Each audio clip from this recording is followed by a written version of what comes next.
ಮಾಸ್ಟ್ರದು ನಂದು ತುಂಬಾ 2005-6 ಇಂದನು ನಂದು ಅವ್ರದ್ದು ಸ್ನೇಹ. ಅಂದ್ರೆ ನಾನು ಅವಾಗ ಫಸ್ಟ್ ಇಂಡಸ್ಟ್ರಿಗೆ ಎಂಟ್ರಿ ಆಗಿದ್ದು ತಂಗಿಗಾಗಿ ಸಿನಿಮಾದಲ್ಲಿ ಅಸಿಸ್ಟೆಂಟ್ ಡೈರೆಕ್ಟರ್ ಆಗಿ. ಅವಾಗ ಆಲ್ರೆಡಿ ಫೈಟ್ ಮಾಸ್ಟರ್ ಆಗಿದ್ರು ಅವರು.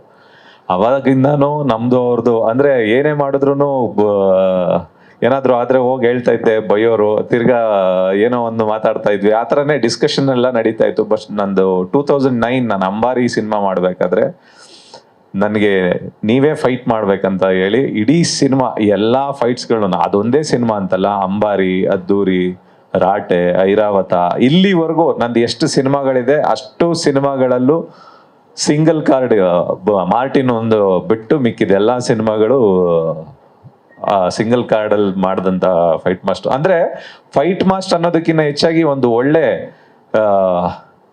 ಫ್ರೆಂಡ್ ಅಂತ ಹೇಳ್ಬೋದು. ಯಾಕೆಂತಂದ್ರೆ ಬೇರೆಯವ್ರ ಹತ್ರ ನನ್ಗೆ ಎಷ್ಟು ಕಂಫರ್ಟಬಲ್ ಇರ್ತೀನೋ ಇಲ್ಲೋ ಗೊತ್ತಿಲ್ಲ ಸಿನಿಮಾ ಮಾಡ್ಬೇಕಾದ್ರೆ, ಇವ್ರ ಹತ್ರ ಅಂತಂದಾಗ ನನ್ಗೆ ಪ್ರತಿಯೊಂದನ್ನು ಡಿಸ್ಕಸ್ ಮಾಡ್ತಾ ಇದ್ದೆ ಅವ್ರಿಗೆ. ಅಂದ್ರೆ ಟೈಮ್ ಕೊಡ್ತಾ ಇದ್ರು ಪ್ರತಿ ಎಲ್ಲಾ ಒಂದು ಸೀಕ್ವೆನ್ಸ್ ಗಳಿಗೂ ಒಂದು ಸ್ಟೋರಿ ಬೋರ್ಡ್ ಮಾಡಿ. ನನ್ನ ಸಿನಿಮಾಗೆ ಅಂತಲ್ಲ, ಯಾವುದೇ ಸಿನಿಮಾ ನೋಡಿದ್ರು ಅವ್ರ ಕೆಲಸದಲ್ಲಿ ಒಂದು ಅಚ್ಚುಕಟ್ಟಿರುತ್ತೆ.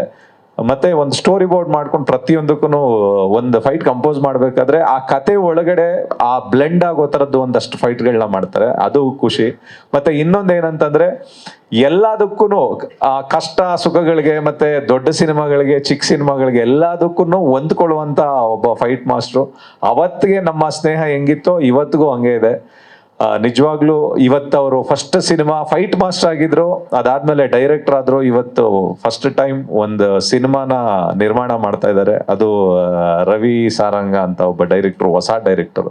ಒಬ್ಬ ಹೊಸಬನ್ನ ನಂಬಿ ದುಡ್ಡು ಹಾಕೋದು ತುಂಬಾ ಕಷ್ಟದ ಕೆಲಸ ಇವತ್ತಿನ ದಿನದಲ್ಲಿ. ಏನಕ್ಕೆ ಅಂತಂತಂದ್ರೆ ಅಷ್ಟು ಸಿನಿಮಾ ಇಂಡಸ್ಟ್ರಿ ಅಂತ ನೋಡಿದಾಗ ಇವತ್ತು ತುಂಬಾ ಅಷ್ಟು ಇದಾಗಿಲ್ಲ, ಹೊಸಬರುಗಳಿಗೆ ಅವಕಾಶಗಳು ಸಿಗ್ತಾ ಇಲ್ಲ ಅನ್ನೋದು ಒಂದು ಇದರಲ್ಲಿ ರವಿಗೆ ಸಿಕ್ಕಿರುವಂತ ಒಂದು ಅವಕಾಶ ತುಂಬಾ ದೊಡ್ಡದು.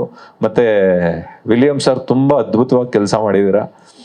ಅದನ್ನ ಮೀರಿ ಆ ಟ್ರೈಲರ್ ಕಟ್ ನೋಡಿದಾಗ ಏನೋ ಒಂದು ವಿಶೇಷವಾಗಿ ಕಂಟೆಂಟ್ ಓರಿಯೆಂಟೆಡ್ ಸಿನಿಮಾ ಅನ್ನೋ ತರದ್ದು ಅನ್ಸುತ್ತೆ. ಖಂಡಿತವಾಗ್ಲೂ ತುಂಬಾ ಅದ್ಭುತವಾಗಿದೆ.